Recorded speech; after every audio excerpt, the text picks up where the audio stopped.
Welcome to the Healthy Leader Podcast, where we explore mindset, habits, and self-leadership so that you can lead a healthy and fulfilling life while also leading others better. Hello there. I hope that you are creating an amazingly healthy day today. I'll tell you that as I am recording this, we are smack dab in the middle of a pretty intense snowstorm across the United States. And here in Cleveland, it is definitely coming down. I'm looking at my window right now and it's piling up. And when I get all my gear on and go outside with my puppies, I love it because everything is so much quieter.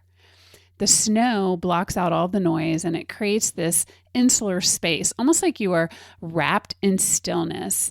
And we don't get very much of that in our lives. I know that for many of you, your days are full. You are busy, back to back, caring a lot, thinking ahead, reacting, and putting out fires. And so what I want to do today is create an intentional space where we can kind of muffle the noise, the expectations, the to-do list, the constant input, and settle in for just a few minutes and give some thought to what it means for you to be a healthy leader. So if you are listening to this and thinking, I'm doing a lot right now, I'm responsible, I care about my work and I care about the people around me, but I don't have any time for myself, I don't have any of this quiet time to figure out what I want. I feel stretched. Sometimes I'm more reactive than I want to be, and I'm not even sure what a healthy leader looks like for me or where I should focus next. You're in the right place. So what I want to do here is twofold. First, I want to define what healthy leadership actually means using language that's grounded and practical so that you have a foundation that you can stand on. And then second, I want to give you a way to take that foundation and step back into your life and to your work and actually begin being a healthy leader today. Not someday, not when things calm down, but today. So let's start with the healthy part of healthy leadership. So first off, what healthy means to you is not the same, obviously, as what it means to somebody else. And what healthy means for you today is going to change down the road. And by the way, if you're looking for what the experts say healthy should look like, you're going to have a lot of different opinions. When I was studying for my national board certification for health and wellness coaching, I came across multiple definitions and descriptions from CDC and their public health definitions. There's lifestyle medicine definitions. World Health Organization has a definition. There are different types of health: social, financial, relational, physical, mental. And all of them are trying to be helpful. But the truth is, when you stack them all together, it can feel overwhelming and even confusing. So instead of trying to sort through all of that, I want to invite you to set that aside for today and bring this back to you right now in your current life and ask you a simple question. What does healthy mean to you right now? Where do you want to be healthier? What do you want to change, improve, strengthen right now? So something is probably popping into your mind. And very often when I work with clients and ask that question, I might get a little bit of a blank stare. They're actually much clearer about what they don't want. They'll say things like, I don't want to feel stressed out all the time. I don't want to keep second guessing myself and feeling like an imposter in this leadership position. I don't want to have so much tension at work or at home. And that's okay. And in fact, it's great because very often it's easier to name what we don't want first. And then that gives us a place to start. So if you think about something that you don't want right now, then you can flip it and ask, all right, if I don't want that, what do I want? And what would healthy look like in that situation? So I want to share with you my own version of this. Years ago, I used to teach a lot of fitness classes with my health and wellness company. And one of them was an early morning class. And people would line the halls to take that class. It was known to be really hard, but I also gave modifications and it was a lot of fun to teach and the people were really great. And I remember on more than one occasion showing up to that class and dreading it. Not because I didn't love fitness and not because I didn't love my job and not because I didn't love the people who were there, but because I felt physically ill. And the reason I felt ill was because I had had one too many glasses of red wine the night before, completely self-inflicted. So I would show up with a queasy stomach, sometimes a headache, and I would have to turn the music up really loud, which was also not fun, paste a smile on my face, and teach the class. And I knew how to do that. The class would go well, people were engaged, the energy was solid, and probably, hopefully, from the outside, nothing looked off. But from the inside, I was very off. I could feel the wear of living out of sync with what I valued. I cared deeply about health and fitness, about nutrition, and about building a strong and sustainable body and strong and sustainable habits. And people looked to me for guidance. And yet there I was, the head of a fitness company, not leading myself the way that I knew that I could. And if someone had asked me, "What do you want?" I would have said immediately, I want to stop drinking red wine before class and feeling like a total health and fitness imposter. That's what I didn't want. So the flip to that was that I wanted to show up engaged and energized and excited and to feel like I was actually role modeling not just what physical health looked like physically, but what it felt like in my presence and in my energy. So I ask you, what does being healthy look like for you right now? Perhaps it's having a little more space in your day to breathe and stop the rush of the world. It could be about bringing a calmer, more grounded presence into meetings. Maybe it's feeling more engaged at home instead of depleted, or learning how to trust your instincts and trust your decision-making without overthinking or second-guessing yourself. So whatever it is for you, start with that. This is the place for you to anchor your leadership and your work and what's actually meaningful to you right now. So 2 quick side notes here. As you are defining what healthy looks like for you, don't make your healthy dependent upon someone else. So that could sound like, you know what? I would be way less stressed and healthier if my spouse would just do what I asked them to do, if my team would start stepping up so I wouldn't have to do the work that they're supposed to be doing, or if we could hire a few more people, or if I had more hours in the day, any of that. We're not talking about that even if all of those things may be true. That's not what we're doing here. Because if your health depends on someone or something else changing, you're no longer the one leading. So make sure that you are defining what healthier looks like for you with something that you actually have control over. The second note is, if you're listening and you're thinking, you know what?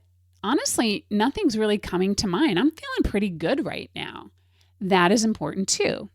And in that case, take a moment to look down and see where your feet are planted.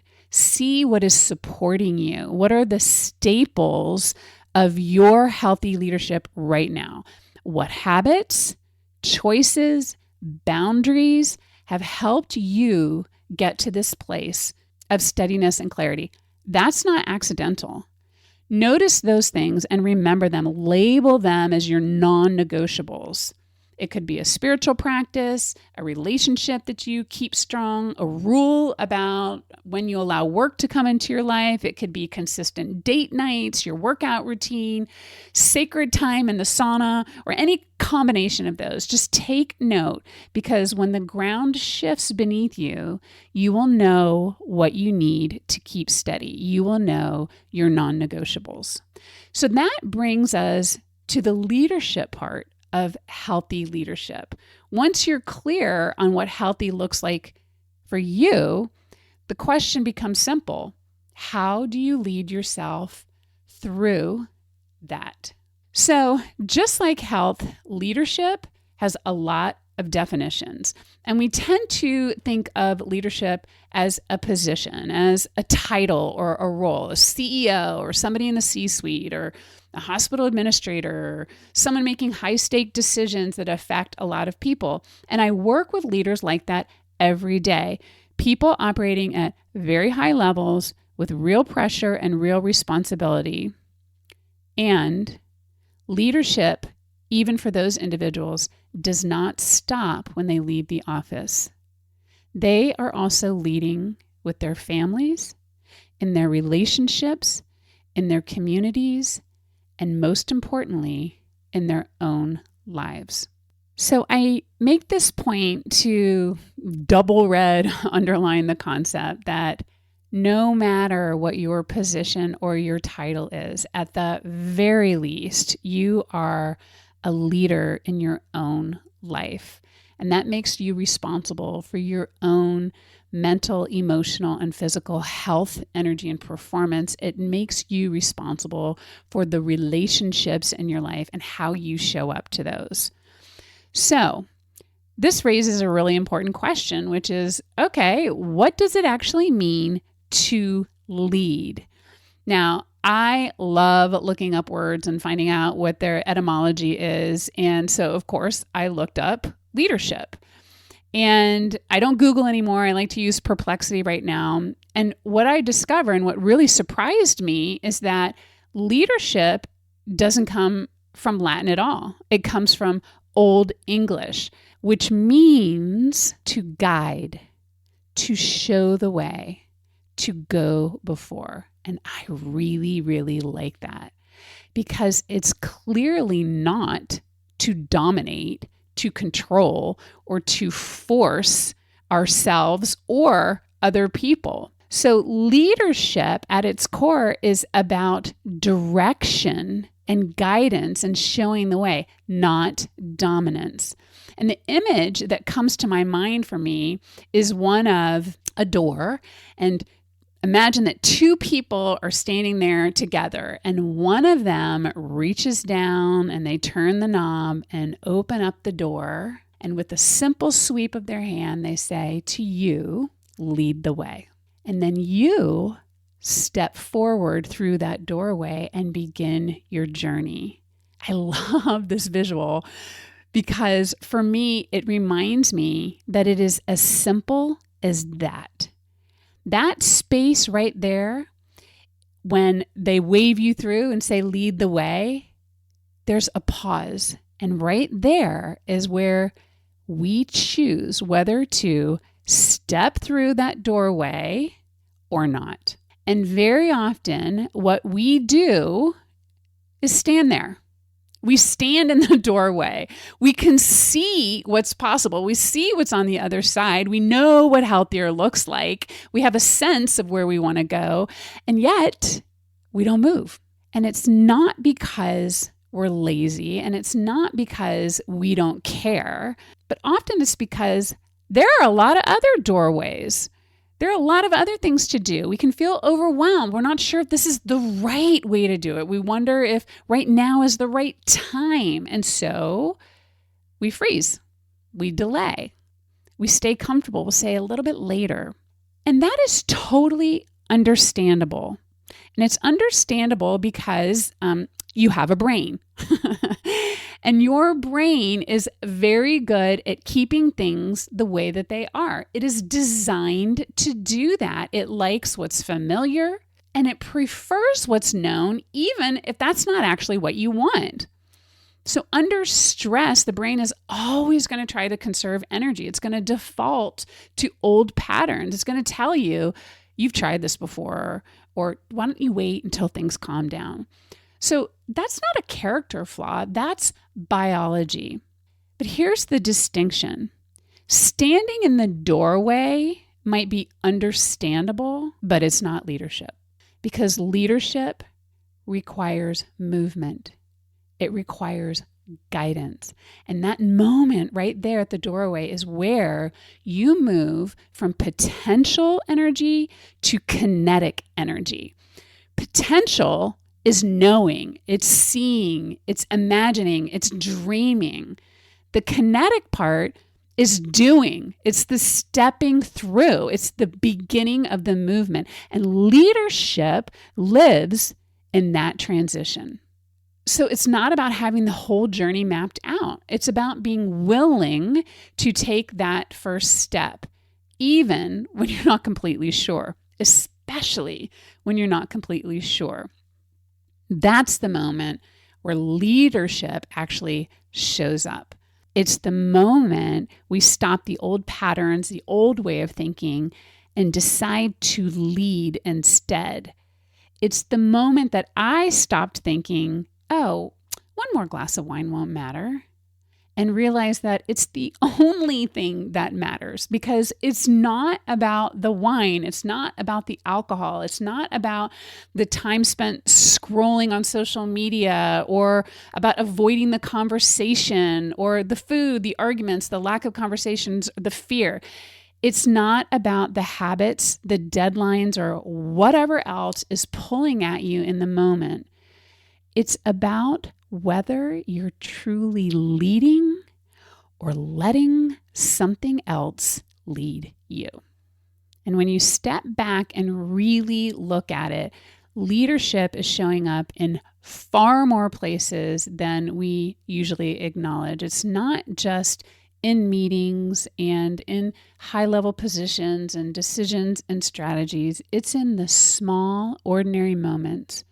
What you reach for when you're stressed, how you respond when things don't go your way, how you talk to yourself when you feel unsure or behind. These moments may feel private or personal, but they are still moments of influence, because when you choose to walk through that door to lead yourself, even when no one is watching and no one is following, something changes. You change. Your nervous system responds. Your brain has greater access to perspective and to choice. Your body supports intention instead of reaction. And once that shift happens, it sets off a cascade. You listen differently. You speak with more clarity and less force. You make decisions from steadiness instead of from urgency. And it becomes clear that leading yourself isn't just about you and your health and your fulfillment. It's also about your impact on other people. And research from positive psychology and the science of behavior change and psychophysiology shows that these internal shifts are communicated outward through tone, timing, presence, coherence. Other people begin to regulate and respond, very often without even conscious awareness. In other words, when you lead yourself with intention, you don't just change your own experience. You measurably influence the emotional and cognitive states of those around you. And that is leadership. So, before we close, I want to leave you with 2 things to hold on to today. As you think about the doorway that you are standing in, the moment where you get to decide how you're going to lead yourself, I'd like for you to think about progress in increments of 1 degree. Small, intentional, micro movements towards your healthiest self. I know that I used to think that if you were going to change, you had to go big or go home. All or nothing, everything at once. And that mindset, as motivating as it can sound, can actually keep us stuck at the doorway, because if we don't do it perfectly, then we're not going to do it at all. So 1 degree of progress means something different. It means asking a simpler question, and that is, what one small thing could I do today that would move me just 1 degree in the right direction? Now, you've probably heard some version of this in terms of the compound effect. It's a simple concept. I remember hearing about this in flight school, and I think it applies here, because when you're flying, you are taught not to wait until you have gone dramatically off course to course correct, but you're supposed to notice small deviations early. Notice those tiny shifts in the heading, and then you adjust as you go. Because even being just 1 degree off, if that's left uncorrected, that's going to compound over time very quietly, and you're going to end up in a very different location than you intended to be. And the same is true at that doorway. Those small, almost unremarkable choices that are made consistently will shape your trajectory far more than the big dramatic efforts that we tend to wait for. And here's the part that matters the most. Just because something is simple does not mean it's automatic. 1 degree choices are easy to do, and they are just as easy not to do. But when you choose to make them over and over again, you're not just changing behavior, you are walking through that doorway. You are leading yourself 1 step at a time.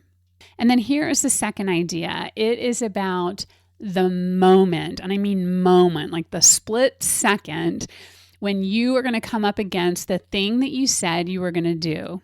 The movement, the leadership through that doorway. It's the moment that your alarm goes off and you're deciding whether to get up or to hit snooze.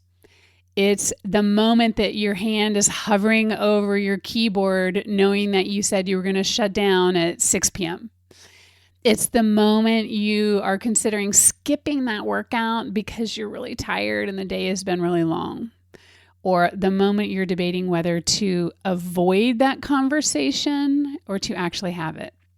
So that moment right before you act is where leading happens.